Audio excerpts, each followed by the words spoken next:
Hello, and welcome to Kentucky Afield. I'm your host, Chad Miles. Join us as we journey the Commonwealth in search of outdoor adventure. Conservation officers for the Kentucky Department of Fish and Wildlife Resources work tirelessly on land and water to conserve the Commonwealth's natural resources and to ensure great outdoor opportunities for everyone. Last year alone, conservation officers checked more than 50,000 licenses, wrote more than 8,000 citations, and issued thousands of courtesy notices, all to encourage lawful and safe enjoyment of nature.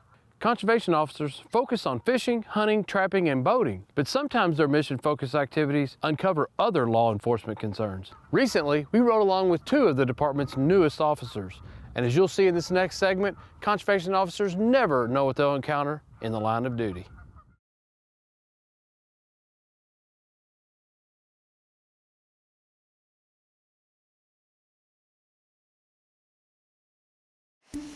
This is my first time doing a deer decoy. I've been working with the department since August 16th of last year, 2019. It takes about a year to go through the training process. After that, like I said, I've been out on my own for about 4 months. Left to the road, right to the decoy. Okay. So we'll be in the pursuit vehicle. If somebody was to take a shot, we'll be the first person to make contact. And then we'll have 2 officers down here managing the decoys, and we'll have radio contact for them. The reason we set these decoys, we want to keep all the hunters safe. And if somebody's shooting from the roadway, they don't know what's behind the target or where other hunters are. They don't know anything about the property. So we try to set this decoy up and set it in a safe manner. So if somebody does shoot from the road, then it's in a more controlled environment and we can address the issues, and hopefully they will not do that again.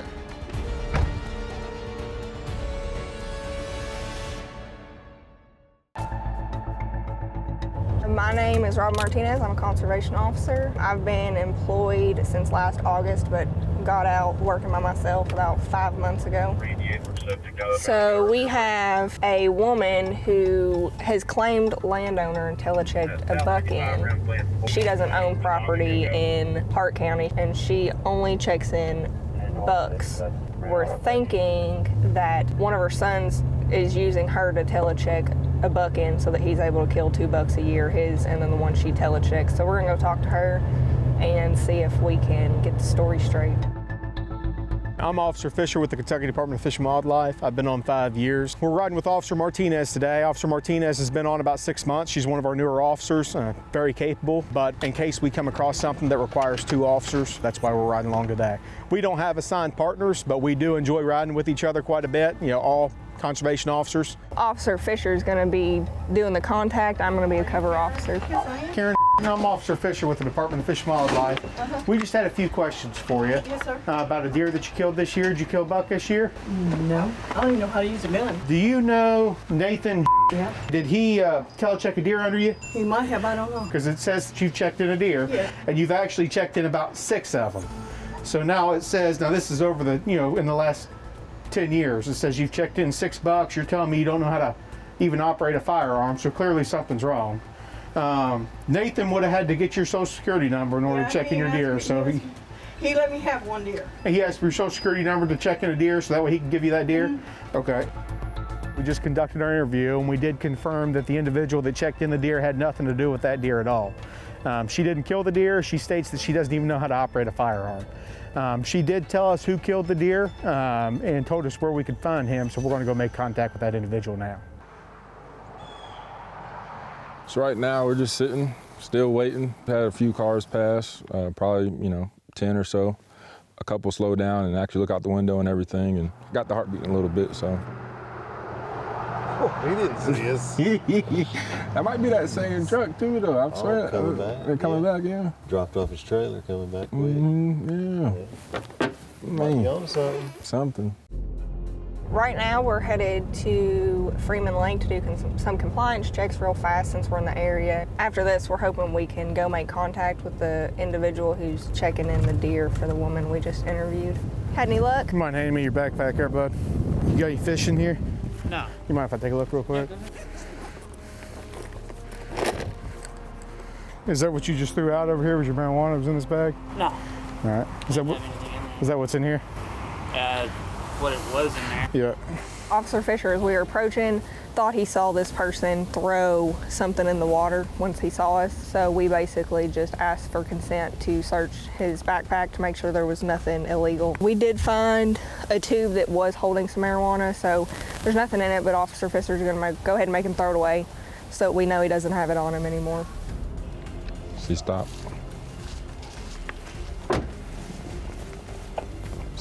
Said he got out of the car, stand by, but we'll see.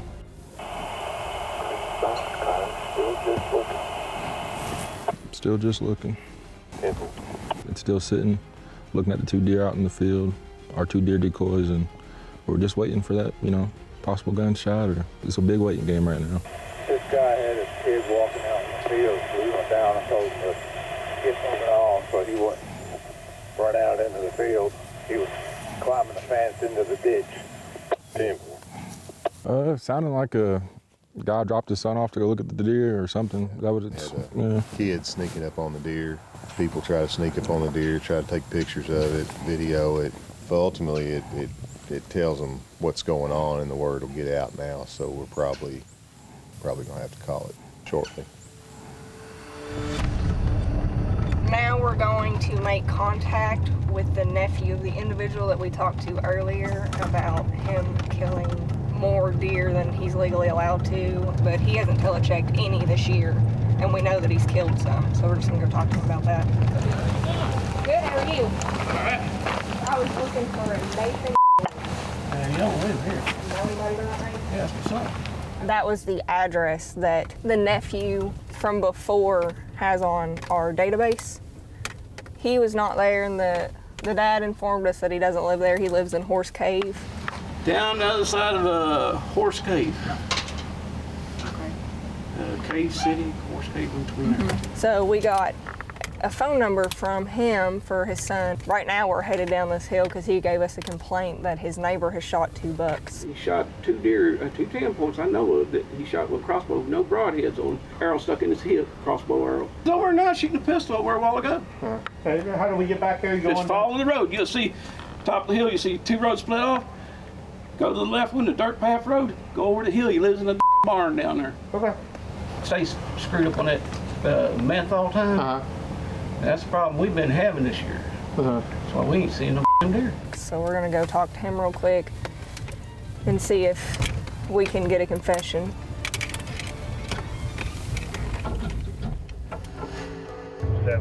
We just finished wrapping up that deer decoy down in an undisclosed location here in Kentucky. And now we're just headed back out in the field, gonna check some hunters possibly and see what we come up with, respond to calls from post area. That's our radio system. I see a fishing magazine back there, so they gotta be fishing. Somebody's definitely down there doing something, so we'll go check it out real quick. I'm doing good, how are you doing? That's good to hear, good deal. Well, I guess I'll check you real quick. Just wanna look at it right there, just make sure we got the COVID going on and everything. Awesome, good deal. Have you caught anything up here? No, sir, Nothing? no, sir. Like I say, just got here maybe about 10 minutes ago. Gotcha, sounds good. Well, good luck to you. Yes, sir. He got him something. Good, good. Is that a crappie?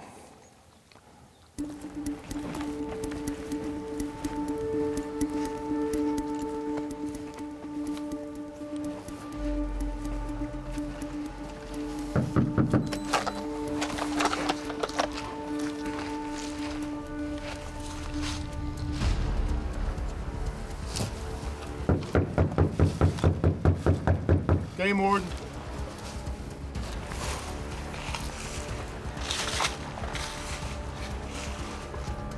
So right now we're at the end of this road that we got a complaint about. When we tried to make contact with the person, we found a lot of marijuana plants.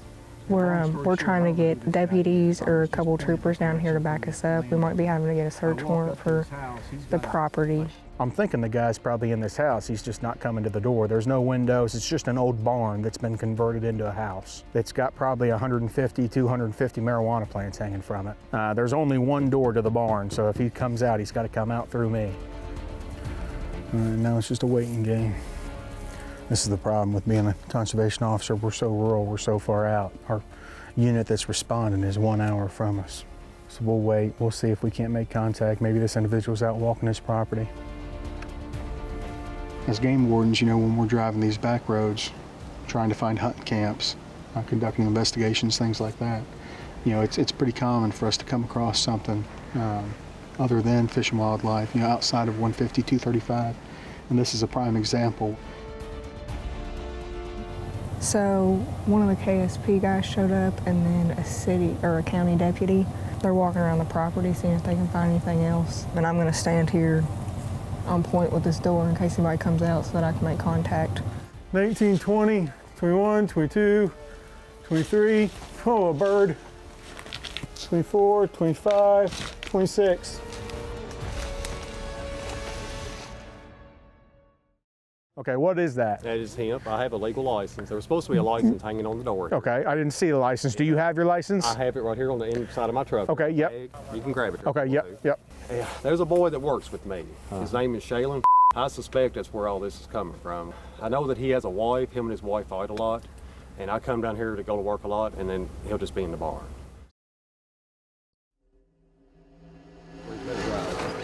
Thanks, mate. Should be a license plate right there on the right-hand side. Taylor, if you're in here, let us know. State police, let us see your hand.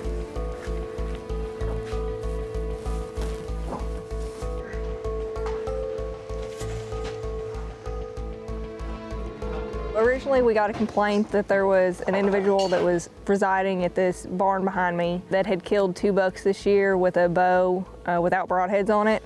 So we came down here to do a knock and talk. Nobody was here, but when we got here in plain view, we saw a bunch of plants hanging that we weren't aware whether they were marijuana or hemp plants. The individual was not in the building, but while inside we did find marijuana and then drug paraphernalia for meth. We ran the individual. He ended up being a convicted felon, and there were also guns inside. The owner of the building said that he was unaware of any of it. The guns were not his, so we seized all the paraphernalia, the marijuana, and the firearm so that in case the person comes back, he doesn't have access to any of that, considering he's a felon. One of my favorite things about this job is I go every single day and never know what I'm gonna get into. Some days I do nothing but compliance checks for fishing license or hunting, and then other days you roll into stuff like this. You know, we could have potentially come across a felon with firearms today that could have wanted to hurt us. Luckily, nobody was here, but that's one of the things I love about this job is you never know what you're gonna get into. It kind of keeps you on your toes, and it makes you enjoy the job more.